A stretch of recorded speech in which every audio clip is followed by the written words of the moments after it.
can't tell you. My stress levels are going through the roof while I'm playing on my new playground of X, because the tweets are coming in thick and fast, and it's not the other people on X, they're not the problem, it's what they're tweeting, as in the raw material. And you sort of feel like you might be up to date with current affairs, and then a tweet comes in and you realise that you're actually sort of 10 minutes out of touch, and in that 10 minutes something catastrophic has happened. So it was Rachel Reeves the other day where she was going to go through the taxpayers' money with an iron fist to make sure that every penny was spent properly and could be accounted for, which I thought, well, there you go. I mean, at least she is sort of showing intention. She's going to make sure that all of our money is being spent wisely. Until, of course, the bit where the next tweet was, oh my God, they've just spent 1,200 quid on 2 red leather folders. I'm like, what? She just said she was going to use her iron fist and make sure that every penny was being spent properly and was accountable for. And then we've just blown 1,200 quid on 2 red folders. Now, I mean, stationery, supermarkets would sell you 2 red folders for a tenner. Ryman's, WH Smith, I mean, it's not difficult, and it's not like she's not far from a high street, but she's spending 1,200 quid on 2 folders. Now, what I could do with 1,200 quid, I mean, where do we start? We could have the heating on for a start. That would be really nice. We could pay some of the 15% of the school fees. I mean, the children might even get some form of Christmas. What I could do, the big shop, I wouldn't be putting things back. It wouldn't be the apple juice that looks like weed. No, we'd have cloudy apple juice with 1,200 quid. But, I mean, don't worry about it. It was a pipe dream. It's all on 2 folders to put their stupid policies in. So that was the first thing. And then Rach, with her iron fist in her gob, is just walking away from it. She's like, I can't hear you. It wasn't me. Well, we need them. And, you know, for the likes of James O'Brien, who are going, well, all governments use them. It's been a thing. This is a non-story. It is a story, James. It's a massive story. When you are cutting winter fuel, not you, obviously, but when the government is cutting winter fuel allowance, when the government is adding 20% on education and people can't afford to pay for their children's education, when the government is giving teachers 2.8% pay increase, which they've got to get from their own budgets. It is a story, because perhaps the government could do what we're all doing and squeeze it all in, shaving every penny from where we can, and maybe they could go to WH Smith and get their folders, and maybe then they'd have £1,190 left over to spend on pensioners. I mean, I don't know, is that a nice idea? Just because governments have done it before, does it mean we should keep doing it? No. They keep saying they're about change. Change your bloody stationers. So we've had that one. And that, as you can see, got me quite riled, because I just find the hypocrisy of that.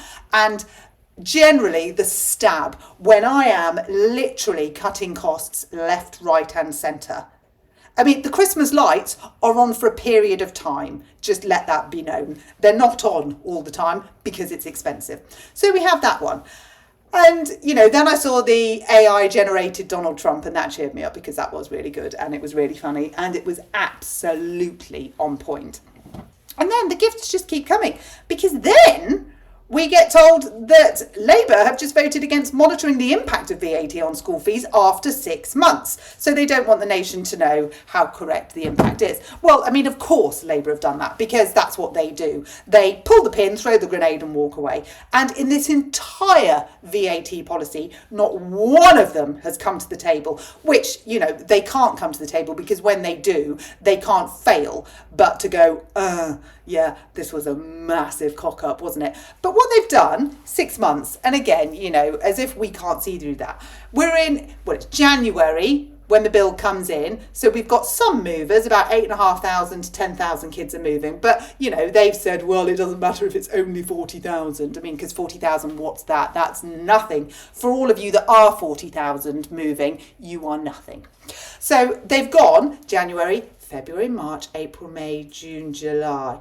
Oh, summer holidays. So no kids are going to be moving in the summer holidays. And after that, you can't monitor it. La, la, la, la. It's not real. What figures? What 100,000 kids moving to state? That never happened, because we didn't write it down, because we didn't monitor it. I mean, it is so petty. It is off the scale. And even Lindsay Hoyle's getting fed up with it. So when Esther McVeigh pointed out to Bridget Phillipson that a state teacher had achieved one of the highest accolades for the 6th year running in state education, and Phillipson was spitting like a cat, she literally couldn't bring herself to congratulate a stellar example of what education is. I mean, I wish she would be the education secretary. Oh my God, I wish she would be the education secretary. But even Lindsay Hoyle said, oh, do you know what? Cut out the middleman. You start with it's their fault, you end with it's their fault. I may as well just tell them it's their fault, or words to that effect. And I'm like, yes, Lindsay.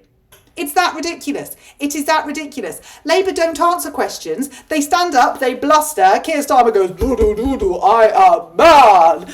And then they go, it was your fault anyway, the past 14 years. I mean, for God's sake, what is the matter with you? And then, it keeps going. My mate Keir. Keir has been wanging on.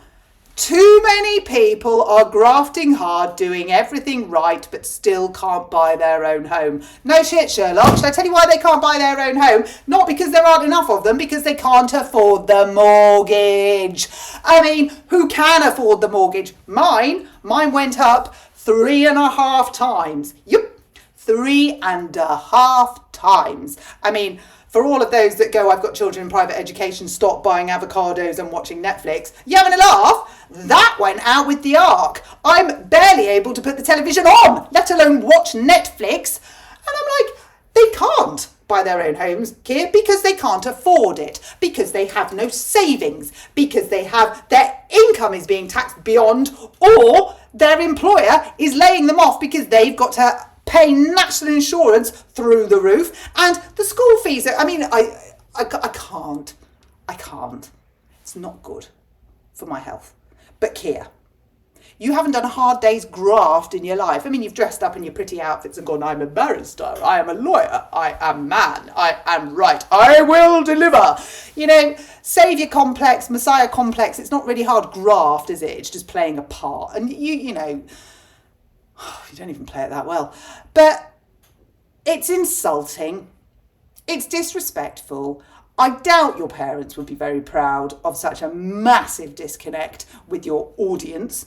And you need to stop. Bridget, you need to be fired. I mean, if Alan Sugar were here, get her out, Alan. Just get her gone. She is neither qualified nor deserving of the role because she doesn't want to learn. She's in education, but she doesn't want to learn. And I'm done with the lot of you. Rachel Reeves, put your iron fist in your mouth and keep it there. Just don't speak. We don't want to hear it. Angela Rayner, you can keep speaking because you make me roar with laughter. I think you're very funny.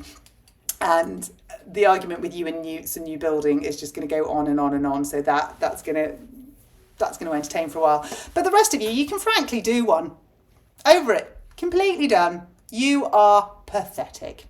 And on that note, I need to go and chop some avocados and tell the children to get off Netflix because really they've been on it for far too long.